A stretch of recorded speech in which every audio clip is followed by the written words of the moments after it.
Classificação indicativa. Livre para todos os públicos.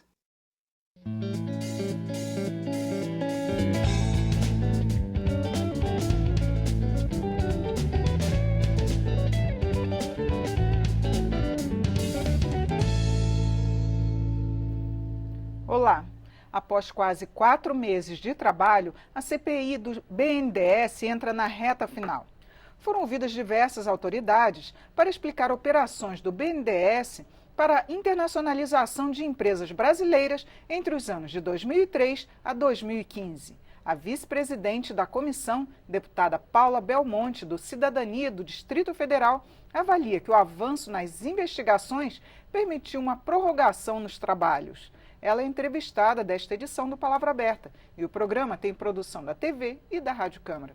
Bem-vinda, deputada. Muito grata. Mais uma alegria de estar aqui falando desse tema tão importante para todos nós brasileiros. Palavra aberta, né? Para que traça transparência para a população brasileira. Esse é um tema que muitas pessoas querem a resposta, né? Isso. Eu queria que a senhora explicasse para a gente. Já foram quase 30 audiências públicas nesse período. O que foi trazido aqui, as investigações, como é que avançaram? Olha, essa CPI, ela tem já houveram 2 CPIs em relação a isso. Essa é a terceira, né? Nós tivemos uma no Senado, uma aqui na Câmara Federal, a respeito do BNDES. Mas as CPIs que houveram naquela época atrás não tinham ainda, não eram municiadas ainda pelos relatórios do TCU. Hoje, nós temos um relatório do TCU que trouxe todo um norteamento para todos os membros da CPI, com dados técnicos muito importantes e auditados. O que, por exemplo, a senhora pode citar? Várias operações, porque o que acontece? Eu sempre falo, nós temos que ter em mente o que é o banco, o BNDES. É o Banco Nacional de Desenvolvimento Econômico Social. O que significa isso? Não é um banco que nós podemos comparar com o banco comum ali, Santander, Bradesco, que visa lucratividade. Ele visa que o investimento dele, ele vai trazer a geração de emprego, o incremento na economia. Isso é muito importante para que a gente possa entender o que é o prejuízo do banco. Por quê? Porque muitas das nossas avaliações que eram faladas e que falado pelos empresários ou pelos próprios agentes públicos que estavam à época, é o seguinte: o banco não teve prejuízo. E muitas das vezes a gente olha de uma forma assim, entrada e saída no balancete e viu, não, estamos aqui quites. Não é esse o objetivo. A gente mostra assim que o banco teve prejuízo. Por quê? Porque quem são os sócios do banco? Somos todos nós. O banco ele é fomentado pelo Tesouro Nacional, que é o quê? É o nosso dinheiro, que está ali do contribuinte, e pelo FAT, que é o Fundo de Amparo ao Trabalhador, que é uma porcentagem daquele fundo que vai para o BNDES. Então, os sócios do banco são todos nós brasileiros. E é para nós que temos que ser o investimento. E o banco, a gente, com esses dados do TCU, a gente percebe nitidamente que teve um desvio de finalidade.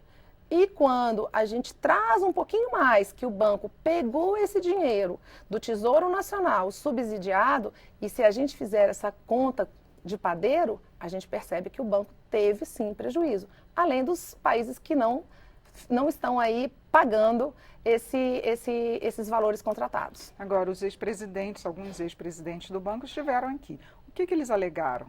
Eles alegam exatamente isso. Eles alegam que o banco não teve prejuízo e que era uma política nacional. Mas o que ficou claro para todos os membros da CPI é que era uma política, naquele momento, que é um momento que nós tivemos aí do governo passado, que aqui não cabe a discussão de ideologia, mas cabe sim a discussão do quê? Do que é legal, do que é moral e do que é imoral.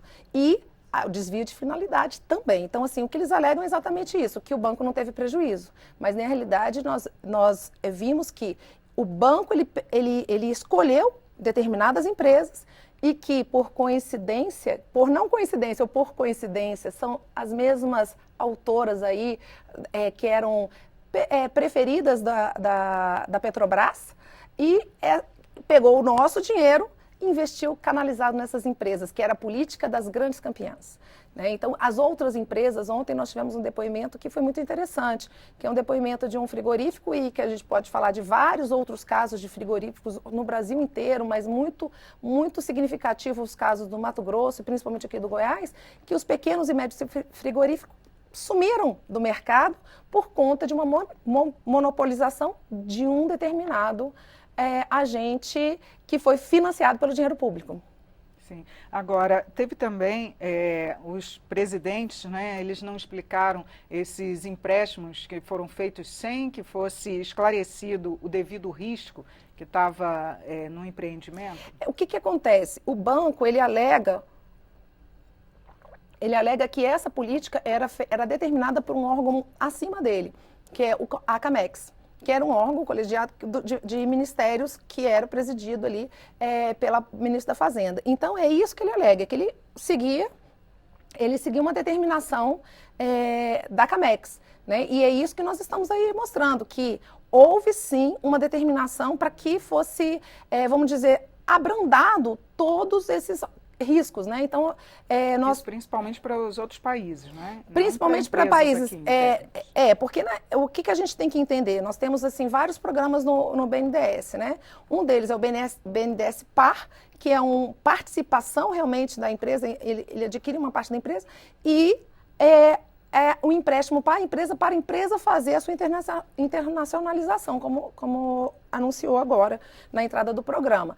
Então, para determinado país. O que houve nesse órgão colegiado que é a CAMEX? É o quê? É que fosse investido esses valores em alguns países que tinham, e que a gente percebe, e que isso ficou claro em vários depoimentos inclusive dos próprios presidentes do BNDES, alguns autores que fizeram ali, vamos dizer assim, pessoas que também se beneficiaram da situação desses empréstimos, e do próprio ex-ministro Palocci, falando o quê? Que existia sim, ministro Mantega, agora eu estou lembrando, que foram tantos depoimentos, que existia sim uma política de fazer uma boa vizinhança com os países ideologicamente comparados ao nosso Brasil. Então, assim, há um depoimento da Mônica, que foi algo que assim, nós já sabíamos, mas deixou isso registrado, que existia sim um plano para que a América Latina se tornasse vamos dizer aí, uma grande nação socialista. Sim, deputada, eu queria que a senhora falasse também em termos de projetos, porque a CPI anterior e já tinha também algum projeto prevendo que o BNDES fosse proibido de emprestar dinheiro para outros países. Essa CPI vai apoiar ou vai apresentar uma outra proposta nesse sentido? A gente tem que entender que é o seguinte, o BNDES, nos casos que nós estamos aqui nesse escopo, ele não emprestou diretamente o dinheiro para o país, ele emprestou para que aquela empresa mostrasse o seu serviço e bem. Então, na realidade, o contrato era da empresa com o país, e aí a empresa, através desse contrato, tinha um aval para receber o dinheiro, para levar o dinheiro. Com o objetivo do quê? É importante a gente entender que esse tipo de internacionalização das empresas, isso acontece no mundo inteiro e é benéfico.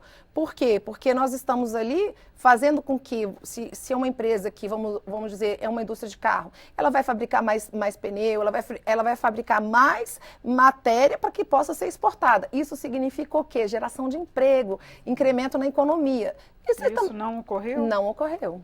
Não ocorreu. Por quê? Porque as empresas aí eu faço até o questionamento, toda vez que eles davam esse exemplo, eles dão o exemplo do carro. Mas, na realidade, nós não temos nenhuma montadora de carro que foi, nesse caso que nós estamos estudando. O que tínhamos era empresa que fazia construção de rodovias. Aí, como que você exporta areia, asfalto, mão de obra? Você usava aquilo lá. Então, o que eles colocavam? Que eles iam pegar o recurso para financiar engenheiros, alguma coisa assim, mas a gente percebeu, e graças aos técnicos do TCU, por isso que eu gosto sempre de ressaltar o trabalho do TCU, que tem sido extremamente importante para a CPI, é que foi verificado que houve uma manipulação. Então, assim, eles fizeram uma conta que, vamos supor, vou fazer aqui só para que a gente possa compreender.